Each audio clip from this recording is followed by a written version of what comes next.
নারীরা যাতে তাদের নিজের ভোটটা এমন এক প্রার্থীকে দেখ যারা নাকি মুক্তিযুদ্ধকে সমর্থন করে। এটা আমার সাধারণ একজন নারী হিসেবে সকলের কাছে এটা আমার অনুরোধ। প্রতিটা নারী এমন একজন দলকে বহিষ্কার করুক বা বয়কট করুক যেই দল 1971 সালে পাকিস্তান হানাদার বাহিনীকে সমর্থন করে বাংলাদেশের নারীদের উপর গণধর্ষণ, হত্যা, নির্যাতন, অপহরণ, শোষণ, নিপীড়ন এইসব কিছু ঘটিয়েছে। এইসব যে রাজনৈতিক দলগুলো আছে এগুলোকে বয়কট করে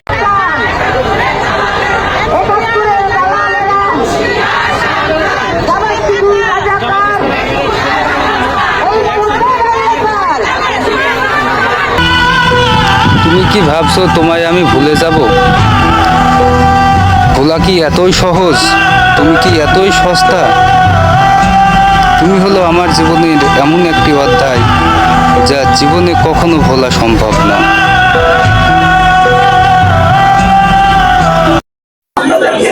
গতকাল জামাতে আমির যিনি ডাক্তার শফিকুর রহমান, তিনি তার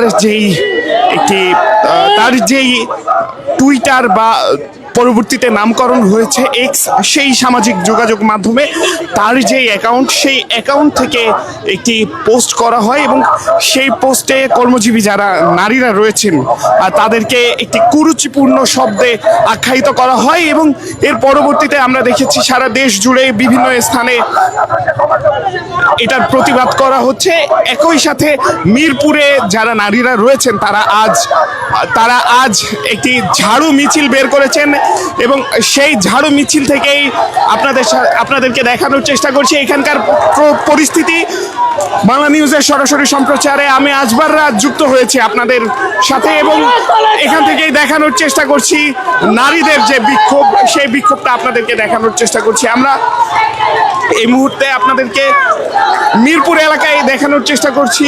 নারীরা কিন্তু এখানে অবস্থান নিয়েছে এবং সেই অবস্থানের একটি পরবর্তী সময়ে তারা কিন্তু এই ঝাড়ু নিয়ে মিছিল করে এবং সেই মিছিল থেকে আপনাদেরকে দেখানোর চেষ্টা করছি এখানকার নারীদের যে অবস্থান। আমরা কয়েকজনের কাছ থেকে একটু জানার চেষ্টা করব।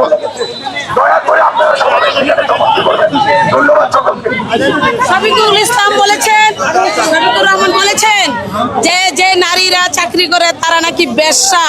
আমি বলতে চাই তাকে কোন বেশ্যা জন্ম দিয়ে গেছে? নারীদেরকে বেশ্যা বলার অধিকার সে কোথায় পেয়েছে? এই নারীদের কাছে তাকে ক্ষমা চাইতে হবে, নাইলে আমরা এই রাজপথ ছাড়বো না। তাকে ক্ষমা চাইতে, এটা 71 সাল নয়, এটা 2026 সাল। 24-এর আন্দোলনে আমরা সারা বাংলাদেশ কাঁপিয়েছি। এখন আমাদের নারীদের কাছে তার ক্ষমা চাইতে হবে, ক্ষমা চাইতে হবে, তাছাড়া আমরা রাজপথ ছাড়বো না। আরেকজনের সাথে কথা বলি। আসলে মূলত হলো বাংলাদেশ একটি ইসলামিক দেশ, এখানে শতকরা 80% হলো মুসলমান, ঠিক আছে। আর বাংলাদেশ একটি গণতান্ত্রিক দেশ, একাধিক রাজনৈতিক দল থাকবে, গণতন্ত্র চর্চা থাকবে, এটাই স্বাভাবিক। কিন্তু ইসলাম ধর্মকে কোনো দল আর রাজনৈতিক দল কোনো ব্যক্তি নিজের স্বার্থে ব্যবহার করতে পারবে না। জামাত ইসলাম তারা তাদের নিজের স্বার্থে কোথাও জান্নাতের টিকিট বিক্রি করে, কোথাও জাহান্নামের টিকিট বিক্রি করে।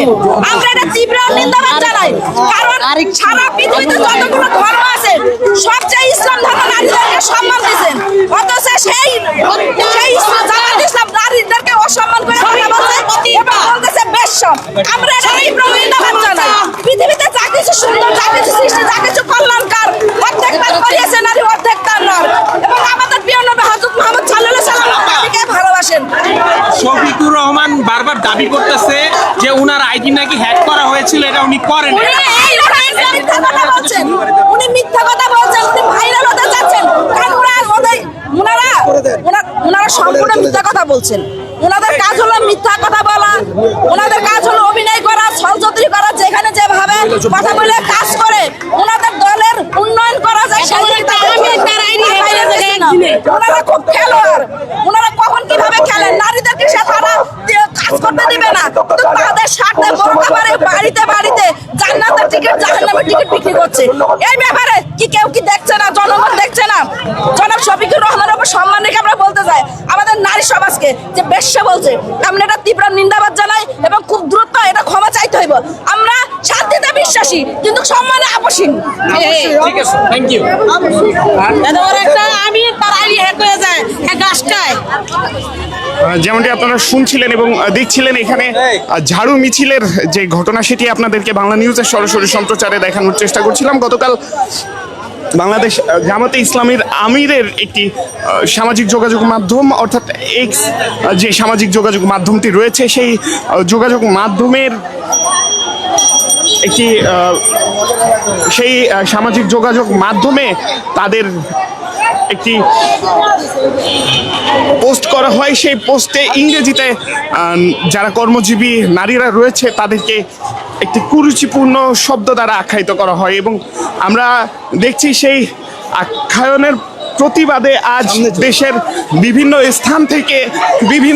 স্থান থেকে মিছিল হচ্ছে। এবং আমরা দেখছি আজ মিরপুরে যারা নারীরা রয়েছেন তারা নেমেছেন এবং তারা ঝাড়ু নিয়ে মিছিল করছেন, এবং সেই মিছিলের পাশে বাংলাদেশ জামাতে ইসলামীর যে প্রচারণার যে মিছিলটি ছিল, সেই মিছিলে তারা কিন্তু এই মুহূর্তে উত্তেজনা সৃষ্টি হয়। জামাতের যে প্রচারণা বা নির্বাচনী মিছিল সেটি ছিল, এবং তার পাশেই কিন্তু এই ঝাড়ু মিছিল অবস্থান করছিল, এবং সেখানেই কিন্তু দুই পক্ষের মাঝে উত্তেজনার সৃষ্টি হয়। তবুও আইন শৃঙ্খলা রক্ষাকারী বাহিনীর অবস্থানের কারণে সেই জায়গায় কিন্তু আমরা দেখেছি তাদের মাঝে যে উত্তেজনা, সেই উত্তেজনা ধীরে ধীরে নেমে আসে। তবুও যারা মিরপুর এলাকার যারা নারীরা রয়েছেন তারা কিন্তু এই মুহূর্তে ঝাড়ু নিয়ে মিছিল করছেন।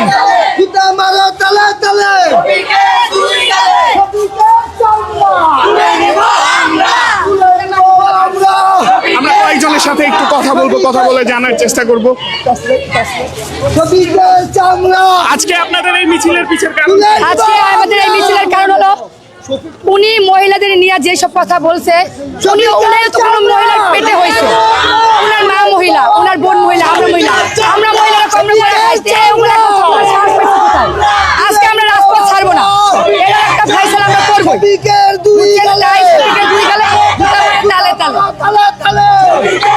আচ্ছা, মিছিলের পিছনের কারণ কি? মিছিলের পিছনের কারণ সঠিক, মা বোনদেরকে বলছে বেশ্যা, মা বোনেরা কর্মজীবী, মা বোনেরা নাকি বেশ্যা। কর্মজীবী মা বোনেরা কখনোই বেশ্যা নয়। যে যদি দেশের অর্ধেক নারী যদি কর্মজীবী না হতো, দেশ কখনোই উন্নত হতো না। এটা তার মনে রাখা উচিত।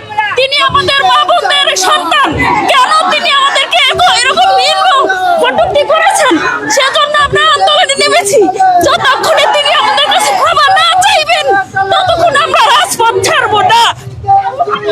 যেমনটি আপনারা শুনছিলেন, আমরা এখানে দেখছি মিরপুর যেই ঢাকা 15 আসন রয়েছে, অর্থাৎ জামাতে আমির ডাক্তার শফিকুর রহমানের যে আসনটি রয়েছে, সেই আসনের নারীরা আমরা আজ দেখছি ঝাড়ু মিছিল করছেন। মূলত ডাক্তার শফিকুর রহমানের যেই এক্স স্ট্যাটাস, সেই স্ট্যাটাসের প্রতিবাদেই কিন্তু আজ তারা এই মিছিলটি বের করেছে, এবং সেই মিছিল থেকেই আমি এতক্ষণ আপনাদেরকে দেখানোর চেষ্টা করছিলাম এখানকার পরিস্থিতি। পরবর্তীতে আবার অন্য কোনো ঘটনা কিংবা সংবাদ নিয়ে, ততক্ষণ পর্যন্ত বাংলা নিউজের সাথেই